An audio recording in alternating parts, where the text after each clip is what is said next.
जय माँ शेरोवाली। ओम सर्व मंगल मांगल्ये शिवे सर्वार्थ साधिके शरण्ये त्र्यंबके गौरी नारायणी नमोस्तुते। श्री दुर्गा सप्तशती तृतीय अध्याय। सेनापतियों सहित महिषासुर का वध। महर्षि मेघ ने कहा, महिषासुर की सेना नष्ट होती देखकर उस सेना का सेनापति चिक्षुर क्रोध में भर देवी के साथ युद्ध करने के लिए आगे बढ़ा।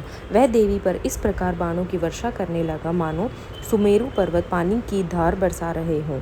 इस प्रकार देवी ने अपने बाणों से उसके बाणों को काट डाला तथा उसके घोड़ों व सारथी को मार दिया। साथ ही उसके धनुष और उसकी अत्यंत ऊंची ध्वजा को भी काटकर नीचे गिरा दिया। उसका धनुष कट जाने के पश्चात उसके शरीर के अंगों को भी अपने बाणों से बींध दिया। धनुष, घोड़ों तथा सारथी के नष्ट हो जाने पर वह असुर ढाल और तलवार लेकर देवी की तरफ आया। उसने अपनी तीक्ष्ण धार वाली तलवार से देवी के सिंह के मस्तक पर प्रहार किया और बड़े वेग से देवी की बाईं भुजा पर वार किया, किंतु देवी की बाईं भुजा तो छूते ही वह दैत्य की तलवार टूटकर दो टुकड़े हो गई। इससे दैत्य ने क्रोध में भरकर शूल हाथ में लिया और उसे भद्रकाली देवी की ओर फेंका। देवी की ओर आता हुआ वह शूल आकाश से गिरते हुए सूर्य के समान प्रज्वलित हो उठा। उस शूल को अपनी ओर आते हुए देखकर देवी ने भी शूल छोड़ा और महाअसुर के शूल के 100 टुकड़े कर दिए और साथ ही महाअसुर के प्राण भी हर लिए। चिक्षुर के मरने पर देवताओं को दुख देने वाला चामर नामक दैत्य हाथी पर सवार होकर देवी से लड़ने के लिए आया और उसने आने के साथ ही शक्ति से प्रहार किया, किंतु देवी ने अपनी हुंकार से ही उसे तोड़कर पृथ्वी पर डाल दिया। शक्ति को टूटा हुआ देखकर दैत्य ने क्रोध से लाल होकर शूल को चलाया, किंतु देवी ने उसको भी काट दिया। इतने में देवी का सिंह उछलकर हाथी के मस्तक पर सवार हो गया और दैत्य के साथ बहुत ही तीव्र गति से युद्ध करने लगा। फिर वह दोनों लड़ते हुए हाथी पर से पृथ्वी पर आ गिरे और दोनों बड़े क्रोध से लड़ने लगे। फिर सिंह बड़े जोर से आकाश की ओर उछला और जब पृथ्वी की ओर आया तो अपने पंजे में चामर का सिर धड़ से अलग कर दिया। क्रोध से भरी हुई देवी ने शीला और वृक्ष आदि की जड़ों से उदग्र को भी मार दिया। कराल को दांतों, मुक्कों और थप्पड़ों से चूर्ण कर डाला। क्रुद्ध हुई देवी ने गदा के प्रहार से उद्दत दैत्य को मार गिराया। भिंदी पाल से वाष्पकल को, बाणों से ताम्र और अंधक को मौत के घाट उतार दिया। तीनों नेत्रों वाली परमेश्वरी ने त्रिशूल के उग्रास्य, उग्रवीर्य और महाहनु नामक राक्षसों को मार गिराया। उसने अपनी तलवार से विडाल नामक दैत्य का सिर काट डाला और अपने बाणों से दुर्धर और दुर्मुख राक्षसों को यमलोक को पहुंचा दिया। इस प्रकार जब महिषासुर ने देखा कि देवी ने मेरी सेना को नष्ट कर दिया है तो वह भैंसे का रूप धारण कर देवी के गणों को दुख देने लगा।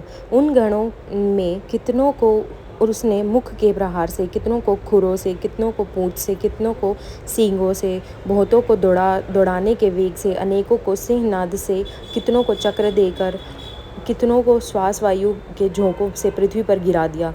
वह दैत्य इस प्रकार गणों की सेना को गिरा देवी के सिंह को मारने के लिए दौड़ा। इस प्रकार देवी को बहुत गुस्सा आया। उधर दैत्य भी क्रोध में भरकर धरती को खुरों से खोदने लगा और सींगों से पर्वतों को उखाड़ उखाड़ कर धरती पर फेंकने लगा और मुख से शब्द करने लगा। महिषासुर के वेग से चक्कर देने के कारण पृथ्वी क्षुब्ध होकर फटने लगी। उसकी पूंछ से टकराकर समुद्र चारों ओर फैलने लगा। हिलते हुए सींगों के आघात से मेघ खंड खंड हो गए और श्वास के आकाश में उड़ते हुए पर्वत फटने लगे। इस तरह क्रोध में भरे हुए राक्षस को देख चंडिका को भी क्रोध आ गया और वह उसे मारने के लिए क्रोध में भर गई। देवी ने पाश फेंक दैत्य को बांध लिया और उसने बंध जाने पर दैत्य का रूप धारण किया और सिंह का रूप बना लिया। और ज्यों ही देवी उसका सिर काटने के लिए तैयार हुई कि उसने पुरुष का रूप बना लिया जो कि हाथ में तलवार लिए हुए था। देवी ने तुरंत ही अपने बाणों के साथ उस पुरुष को उसकी तलवार ढाल सहित बींध डाला। इसके पश्चात वह हाथी के रूप में दिखाई देने लगा और अपनी लंबी सूंड से देवी के सिंहों को खींचने लगा और गर्जन करने लगा। देवी ने अपनी तलवार से उसकी सूंड काट डाली। तब राक्षस ने एक बार फिर भैंसे का रूप धारण कर लिया और पहले की तरह चर अचर जीवों सहित समस्त त्रिलोक को व्याकुल करने लगा। इसके पश्चात क्रोध में भरी हुई देवी बारंबार उत्तम मधु का पान करने लगी और लाल लाल नेत्र करके हंसने लगी। उधर बलवीर्य तथा मद से क्रुद्ध हुआ दैत्य भी गरजने लगा। अपने सींगों से देवी पर पर्वतों को फेंकने लगा। देवी अपने वाणी से उसके फेंके हुए पर्वतों को चूर्ण करती हुई बोली, ओ मूढ़ जब तक मैं मधुपान कर रही हूँ तब तू गरज ले, और इसके पश्चात मेरे हाथों तेरी मृत्यु हो जाने पर देवता गरजेंगे।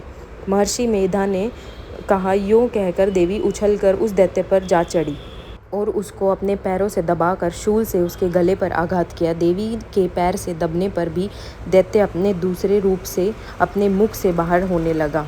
अभी वह आधा ही बाहर निकला था कि देवी ने अपने प्रभाव से उसे रोक दिया। जब वह आधा निकला हुआ ही दैत्य युद्ध करने लगा तो देवी ने अपनी तलवार से उसका सिर काट दिया।